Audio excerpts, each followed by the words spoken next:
നെന്മാറ ഇരട്ടക്കൊലപാതക കേസിൽ ശിക്ഷാവിധി ഇന്ന്. പോത്തുണ്ടി സ്വദേശികളായ സുധാകരൻ, അമ്മ ലക്ഷ്മി എന്നിവരെ കൊലപ്പെടുത്തിയ കേസിൽ ചെന്താമരയാണ് ഏകപ്രതി.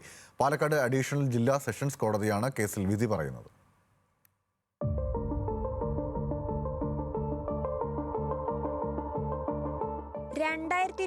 ജനുവരി 27 നാടിനെ ഞെട്ടിച്ച ഇരട്ടക്കൊല. നെന്മാറ പോത്തുണ്ടിയിൽ അയൽവാസികളായ സുധാകരനെയും 75 വയസ്സുള്ള ലക്ഷ്മിയെയും പട്ടാപ്പകൽ ചെന്താമര വെട്ടിക്കൊലപ്പെടുത്തുകയായിരുന്നു. സുധാകരന്റെ ഭാര്യ സജിതയെ കൊലപ്പെടുത്തിയ കേസിൽ ജയിലിലായിരുന്ന ചെന്താമര ജാമ്യം നേടി പുറത്തിറങ്ങിയ ശേഷമാണ് അരുംകൊല നടത്തിയത്.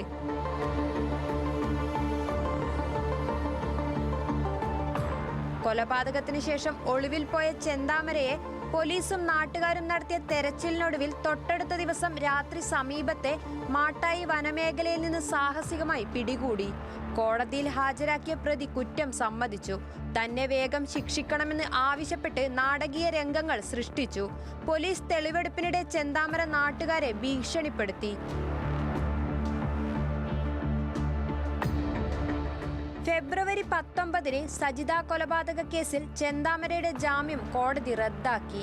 Chittur judicial first class magistrate കോടതിയിൽ സാക്ഷികളുടെ രഹസ്യമൊഴി രേഖപ്പെടുത്തിയ ശേഷം 2025 മാർച്ച് 25 132 സാക്ഷികളും 30ലധികം രേഖകളും ശാസ്ത്രീയ തെളിവുകളും അടങ്ങുന്ന 450 പേജുകളുള്ള കുറ്റപത്രം പോലീസ് സമർപ്പിച്ചു. അതിനിടെ സജിത കൊലപാതക കേസിൽ ഒക്ടോബറിൽ ചെന്താമരയ്ക്ക് കോടതി ഇരട്ട ജീവപര്യന്തം ശിക്ഷ വിധിച്ചു.